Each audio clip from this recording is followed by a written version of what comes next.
प्राप्त कर ले, भगवान को देख ले में। किसी डॉक्टर एक जो है हॉस्पिटल में एक महात्मा भर्ती थे। महात्मा का तो स्वभाव जहाँ रहे वहां भी सत्संग शुरू कर देते। डॉक्टर नर्स सब इलाज कर रहे हैं, वहां भी सत्संग कर रहे हैं। एक डॉक्टर बड़ा बुद्धिमान था, उसने कहा महाराज हम बिना आंख से देखे हम कैसे मान ले भगवान है। महात्मा ने कहा ठीक बताएं। कुछ देर बाद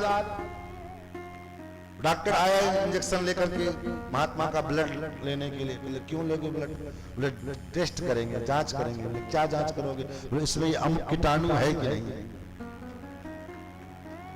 तो महात्मा ने कहा तो यही हल्का सा खून निकाल करके देख लो कीटाणु के यहाँ है कि नहीं है। डॉक्टर ने कहा महाराज इसको ऐसे थोड़ी देख सकते हैं, इसको तो लैब में जाएंगे, विशेष दूरबीन के द्वारा वो टेस्ट किया जाएगा। महात्मा मुस्कुराए। महात्मा ने कहा बताओ अभी तुम कर रहे थे कि आंख से देखे, जब ये शरीर में पड़ा कीटाणु उसको विशेष लेंस के बिना उसको तुम नहीं देख सकते हो, विशेष उपकरण के बिना नहीं देख सकते हो, तो वो परब्रह्म परमात्मा को तुम भी आंख से कैसे देख पाओगे? उसके लिए तो सूर्य की आंधी आंखें काफी। न जाने कौन सी मीरा लगाए हुई थी, मीरा नैन मूंद करके भी आंख घनश्याम मूंद रही थी। उसके लिए तो प्रेम की आंखें चाहिए, उसके लिए तो भक्ति की नेत्र चाहिए। इस तर्क के और बुद्धि के बल पर में हम भगवान को तर्कों प्रतिष्ठा, शास्त्रों में सनातन धर्म में तर्क की प्रतिष्ठा, तर्क का स्थान है। लेकिन तर्क में एक दोष है, क्या बोले? अप्रतिष्ठा। तर्क में अप्रतिष्ठा दोष है। आप अपना तर्क प्रस्तुत करोगे, आपसे बुद्धिमान कोई होगा अपना तर्क प्रस्तुत कर दे, अपने तर्क के द्वारा आपके तर्क का खंडन कर दे। इसलिए तर्क में अप्रतिष्ठा दोष है। भगवान को तर्क के बल पर में साबित नहीं किया जा सकता। अंत में कहा कैसे साबित कर सकते हो? भगवान को तो केवल प्रेम से माना जा सकता है। बुद्धि लगानी है तो संसार में लगाओ, और दिल लगाना है तो भगवान में लगाओ, क्योंकि दिल वाला तो श्याम भगवान, उससे बड़ा दिल वाला संसार में कोई। लेकिन हम दिल लगाते संसार के लोगों से, बुद्धि लगाते भगवान। ठीक उल्टा परिणाम क्या होता है? तो संसार के लोगों से दिल लगाते हैं तो दिल टूट जाता है, धोखा मिलता है।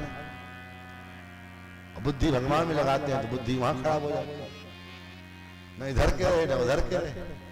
इसलिए जिसका जहां जो स्थान है उसी स्थान पर उसका प्रयोग किया जाए। दिल का स्थान भगवान के पास है, क्योंकि दिल का कद्र भगवान ही जानते हैं।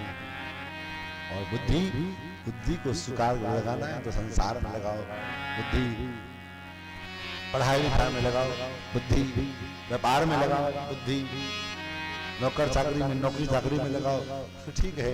लेकिन भगवान में, भगवान तो बुद्धि से पड़े हैं, वह तो हृदय बिहारी है, बुद्धि बिहारी नहीं है। वो तो हृदय से स्वीकार करने की चीज है। महाराज सरकादिकों ने भागवत की महिमा को सुनाया है। अंत में कहते हैं आजन्म मात्रमपि येन सठेन किंचित चित्तम विधाय सुख शास्त्र कथा न पीता चांडाल वच्च खरवत तेन नीतम मिथ्या सजन्म जननी जन दुख भाज। जिसने अपने जीवन में, अपने इसी मानव जीवन के रहते हुए, जिसने अपने जीवन काल में एक बार भी हृदय को पवित्र करने वाला, हृदय को, चित्त को पवित्र करने वाला, शांत करने वाला, सुख प्रदान करने वाला, जो सुख शास्त्र की जो कथा है, इसको जिसने नहीं पिया, न पीता, ऐसा जो जीव है अपने जीवन में, जिसने भागवत कथा नहीं सुनी, ऐसे जो जीव हैं वह कैसा है? जो चांडाल के समान, चांडाल और उतना ही नहीं, खरवत, खरवत जानते हैं? गधा, संस्कृत में गधा को खड़ के, वह जीव, उसका जीवन कैसा है? गधे के समान है। जैसे गधा जीवन भर बोझा ढोता रहता है, जीवन भर बोझा ढोता है। लेकिन आपने कभी ऐसा नहीं सुना होगा कि किसी मंच पर में ऐसा आयोजन किया गया हो, इस संसार के सारे गधे को बुला करके उसका सम्मान समारोह किया गया? कभी ऐसा सुना है? गधा जितना मेहनत करता है उतना मेहनत कोई नहीं करता है, लेकिन बदले में बोले बदले में जब भी उसको मिलता है तो अपमान मिलता है, डंडा मिलता है। और जब वो गधा किसी काम लायक नहीं रहता है तो उसका मालिक उसको छोड़ देता है, जाओ आप जहां जाना था। उसी प्रकार हम भी अपने जीवन में गधे की भांति दिन भर मेहनत करते रहते, पूरी जिंदगी मेहनत करते, बोझा ढोते ढोते बीत गया। और अंत में अगर आप अपने बेटे से कहो कि मैंने तुम्हारे लिए ये किया, वो किया, वैसा किया, वैसा किया, बेटा कहेगा क्यों, हम एप्लीकेशन डाले थे आपके पास करने के लिए, आपने अपना कर्तव्य समझ करके किया। अरे अभागा, बाप का कर्तव्य था जो किया, तुम्हारा क्या कर्तव्य है? और तब तक बाबूजी पिताजी माताजी पिताजी करेगा जब तक उनका शरीर, आपका शरीर उसके काम लायक है, तब तक आप उसके अपने शरीर से उसका काम करते रहो। शरीर खत्म, आप लाचार हो गए, अपने शरीर से अपना कार्य भी नहीं कर पाते हैं, तो दिन में 3 बार भगवान के सामने धूप बत्ती जलाते हैं। काहे के लिए? हे ठाकुर, एक बित्ता जगह कहीं हो तो दे दो, थोड़ी सी सेवा करनी पड़ जाए तो बित्ता भर जगह मांगने लगते भगवान से। हम लोग तो देखते रहते महाराज, इसी अवस्था में बहुत संसार ढूंढ लिया, बहुत संसार ढूंढ लिया। इसलिए सच्चाई यही है, व्यवहार देखो, हम बार बार कथाओं में कहते हैं व्यवहार में कोई बात नहीं, खुद व्यवहार में बात कीजिए, लेकिन ये मान करके कि संसार एक दिन छूटने वाला है और संसार भगवान परिवार भगवान का है, भगवान का परिवार मान करके सेवा करते रहो, जग की सेवा समझ करके करते रहो। संगादिक कहते हैं वह जीवात्मा, उसका जो जन्म हुआ है केवल और केवल अपनी माँ को प्रसव जन्म पीड़ा प्रदान करने के लिए उसका जन्म हुआ है, और कोई मिथ्या स्वजन्म जननी जन दुख भाई। और धिक्कम नरम पशु समम भुवि भार रूपम, धिक्कार है ऐसे मनुष्य को, वह पृथ्वी का भार है जिसने अपने जीवन में भगवान की रश्मि कथा का रसास्वादन समास्वादन नहीं किया। और कदाचित फिर नारद जी कहते प्रभु एक बात बताओ, ऐसे इस कथा के माध्यम से कैसे कैसे जीवों का कल्याण हो सकता है।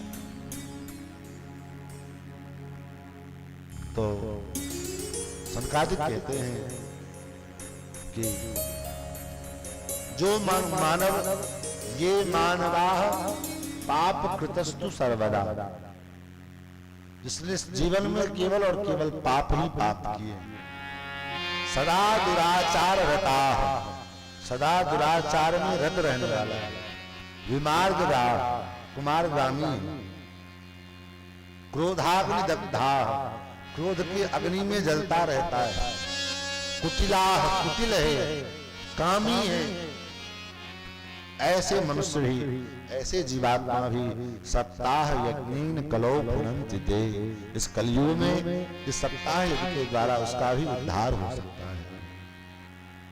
और जो दंभी है, मत्सरता से, जो मत्सर से युक्त है, हिंसा में रत रहने वाला है, सारे पापों को उसने किया हुआ है, ऐसे भी जो पापी हैं वो भी अगर अंत में भगवान की कथा को अगर जो है आत्मसात करे, भगवान की कथा के शरण में आ जाए, उसका भी उद्धार हो जाए। यहां तक कि कहा कि अगर किसी कारणवश उसका अकाल मृत्यु हो जाए और वो अधोगति को प्राप्त हो जाए, प्रेतत्व को प्रेत योनि में चला जाए, तो ऐसे जीवात्मा के उद्धार के लिए उसके सगे संबंधी लोग भी अगर उसके निमित्त संकल्प लेकर के, उसका कल्याण का संकल्प लेकर के अगर कथा सुने, तो ऐसे प्रेतात्मा का भी उद्धार हो सकता है। क्योंकि ये कथा प्रेत पीड़ा विनाशनी, प्रेत पीड़ा को समाप्त कर देने वाला है। नारद जी ने कहा महाराज ये बात समझ में नहीं आई, जीते जी न सुने, मरने के बाद भी उसके लिए कोई निमित्त सुना देवे तो उद्धार हो जाएगा। ये बात कुछ पल्ले नहीं पड़ रहा है, ये बात खोपड़ी के ऊपर से जा रहा है। तो सनकादिक ने कहा हम तुम्हें एक उपाख्यान सुनाते हैं। तुंगभद्रा नदी के तट पर में एक आत्मदेव नाम का ब्राह्मण जो अत्यंत ज्ञानी था। ज्ञानी में तो महाराज द्वितीय ही भास्कर, दूसरे सूर्य के समान वह ज्ञान उसका। लेकिन समस्या क्या थी, उसे कोई संतान नहीं था।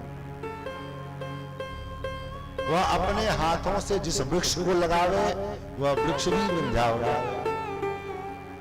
जिस गाय को पाला वो गाय भी बन जाए। लोगों के ताने सुन सुनकर वह परेशान हो गया।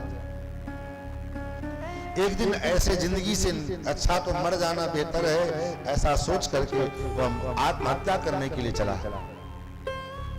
और मध्याह्न काल की वेला थी। मध्याह्ने दुषितो जातस्तडागम समुपयीमान। एक कुएं पर में जाकर के प्यास के कारण बैठ गया पानी पीने के लिए। पानी पी करके थोड़ा विश्राम करने लगा। पीत्वा जलम निखन्नस्तु प्रजा दुखेन कर्षितः। प्रजा के दुख में, संतानहीन भावना के कष्ट के कारण दुखी तो था ही, थका भी था। सोचा थोड़ा देर यहाँ आराम कर ले। मुहूर्तात् अपनी दत्तैव, एक मुहूर्त बीता ही था तब तक जो है एक सन्यासी महात्मा कहीं से चले आए। बेचारा रो रहा था। इस ब्राह्मण को देख करके सन्यासी जी ने पूछा कथम रोदसी विप्रत्वम। ब्राह्मण तुम क्यों रो रहे हो? काते चिंता बलीयसी, तुम्हारे चिंता का कारण क्या है? तो इसने कहा महाराज मैं क्या कहूं, न जाने मेरे किस